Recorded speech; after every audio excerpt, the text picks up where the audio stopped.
right, ladies and gentlemen, your Big Sky Conference champions, Montana.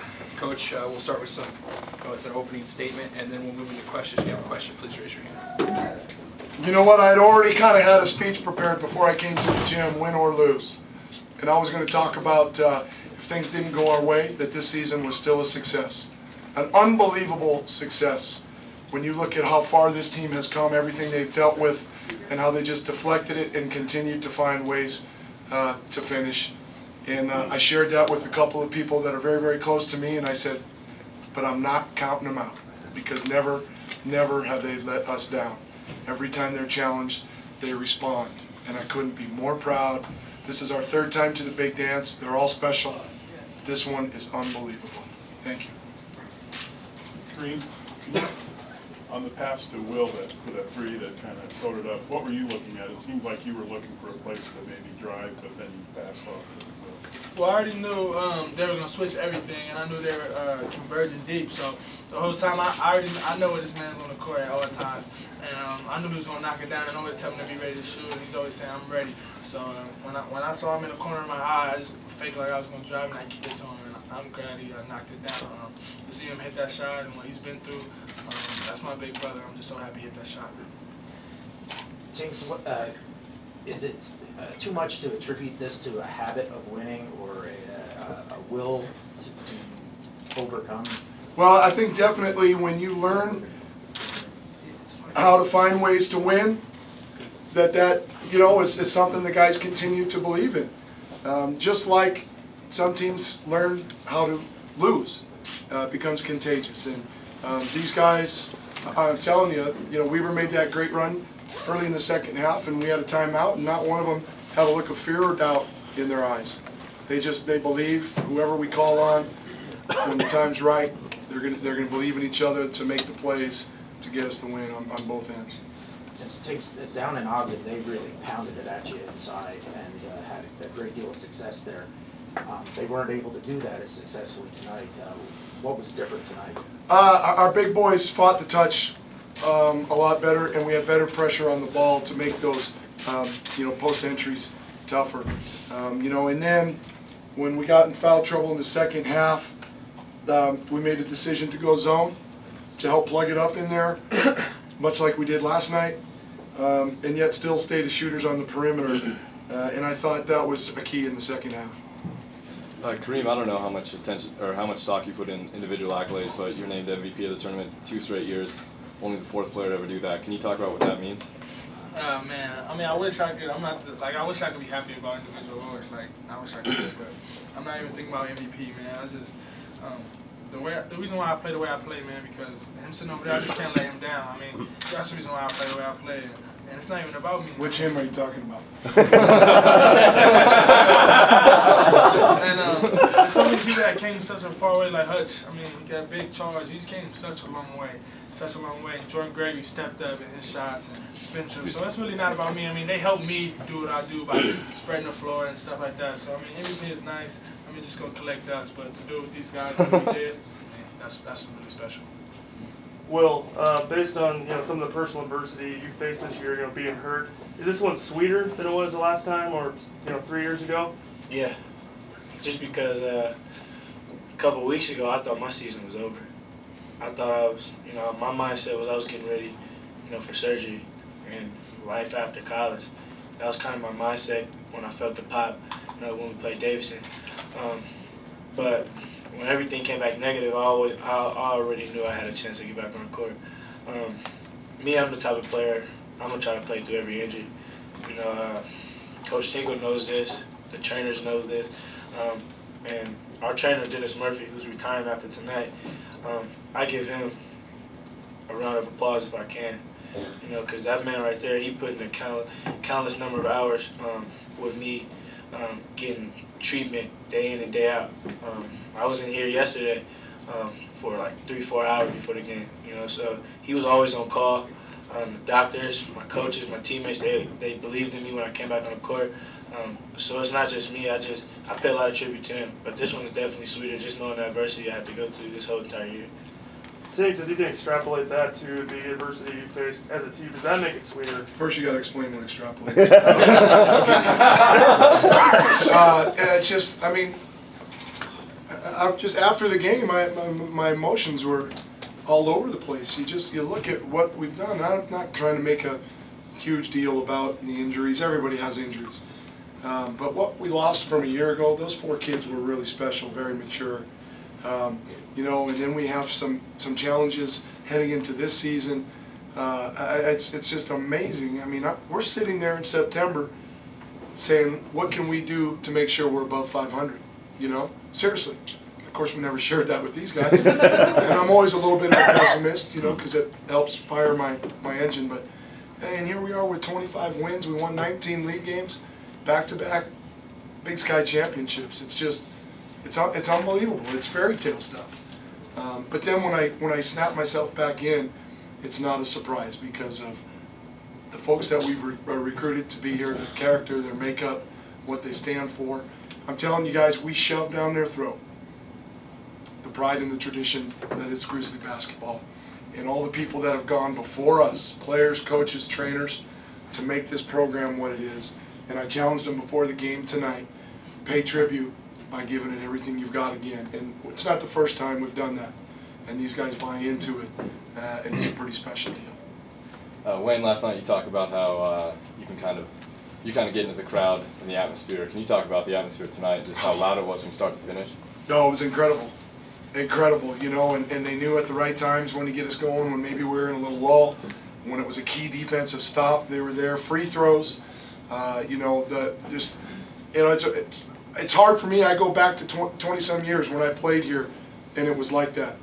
And these guys knew that. Coach tells them about it a little bit, and that's what their motivation's been, to get it back that way. Now it takes the postseason now to do it, but that's okay. I mean, we've had a few. Joey Petchel, his brothers rallied the student section as much as he could all year. They were great the last couple of weeks, so it's awesome to see the direction that it's heading with our crowd. Will, you had 3 at halftime. What changed in the second half? You had 15 in the second half. Attack mentality. I was in attack mode in the first half, you know, but I felt like I was kind of a little bit out of control, you know. So when I came back, I feel like those 2 fouls probably did me good because it calmed me down. And in the second half, I was under control a lot more, and was able to, you know, get the ball off the glass and finish a lot of those plays that I wasn't able to finish in the first half. And then, you know, I had to take the pressure off Kareem.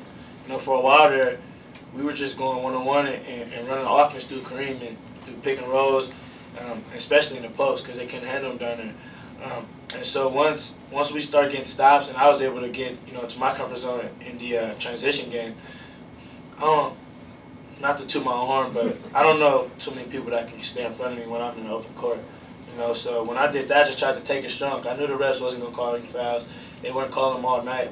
And tonight was a man's game. They made it a man's game on both ends. They weren't calling fouls for them. They weren't calling fouls for us. You know, and I knew they weren't going to, you know, keep it in their hands. They were going to let the players decide it. You know, so I had to man up in the second half. Coach, can you talk about that a little more, what Will brought in the second half?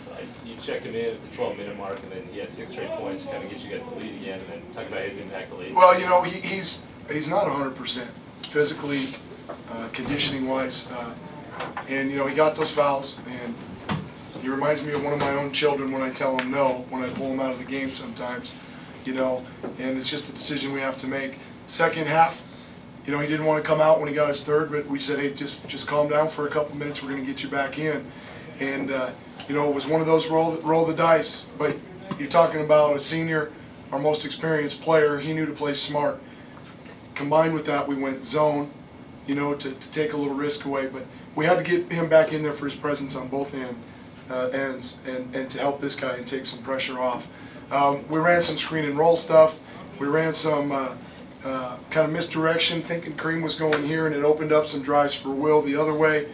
And he made some great individual one-on-one plays. But, you know, sometimes when you have that going, the challenge not to draw up what to do for them is to draw up, like we did with Anthony, what to do with the other 4 guys so they're not getting in the way.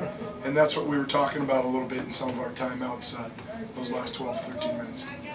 Kareem, can you talk about your dominance in the post today, and were you surprised that they left the guards on you? I know they put Otis on you late, but were you surprised about that? I was surprised. But the coaches, since I stepped on campus, they always preach to me, you gotta get in the post, and it helped me when our steward came, and he was so willingly to get in the post. Like, coming JUCO player, I wasn't really too happy about getting in the post. I'm coming from high school where I'm just shooting all threes. But the coaches, man, I give it to them. They make sure they made me get in the post and work out in the post, and all that work just paid off. Will, last night you were pretty straightforward about who you wanted to play in the title game. Can you talk about what it means to you to have to winning the title against the conference's next best team? It means a lot, just because I see it. Nobody gave us a chance. Everybody thought we was going to come here and win it all. And I just kind of felt that was a little bit disrespectful. Nobody gave us a chance. It felt like, we were the #1 team all year. I feel like everybody just threw that out the window. Like, the players we had on this team weren't resilient, even with me out of the lineup.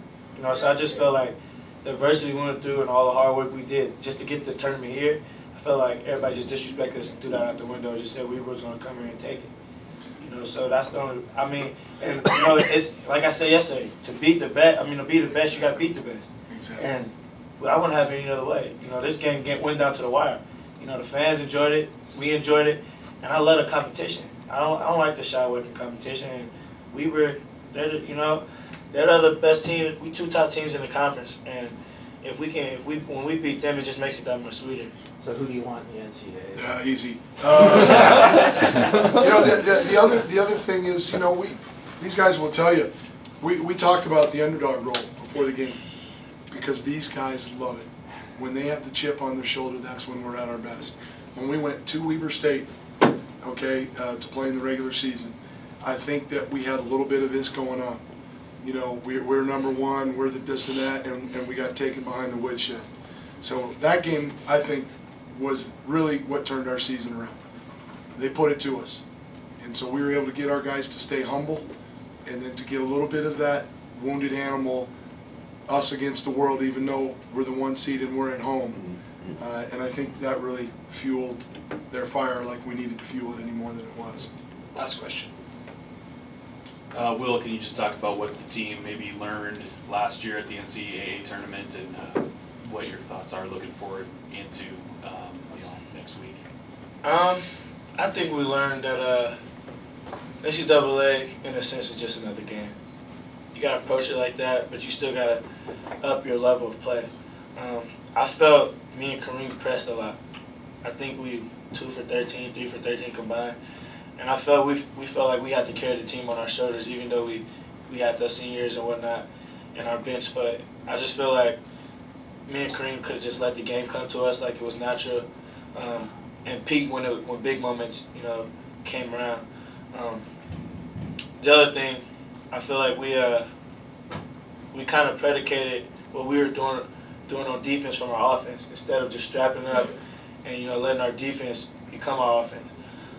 And that was something that me and Kareem talked about right after the game. We felt like we were pressing too much, but with the leadership and the diversity and the amount of stuff we learned this year throughout this whole season, I feel like our coaches will have us ready, and our players will be ready too.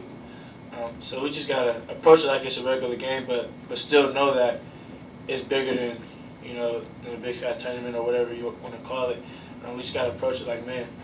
Last year, I thought we dropped our guard a little bit after we won the championship. We didn't keep that edge. We didn't keep our focus. And it wasn't like we set ourselves up for failure, but it's like we reached our ultimate goal. And this year, I promise you, and I'm not going to promise any wins or losses or any of that, but our guys will be more focused and more prepared no matter who we draw tomorrow afternoon. Thanks a lot. Thanks, guys. We'll take that. Yes, sir.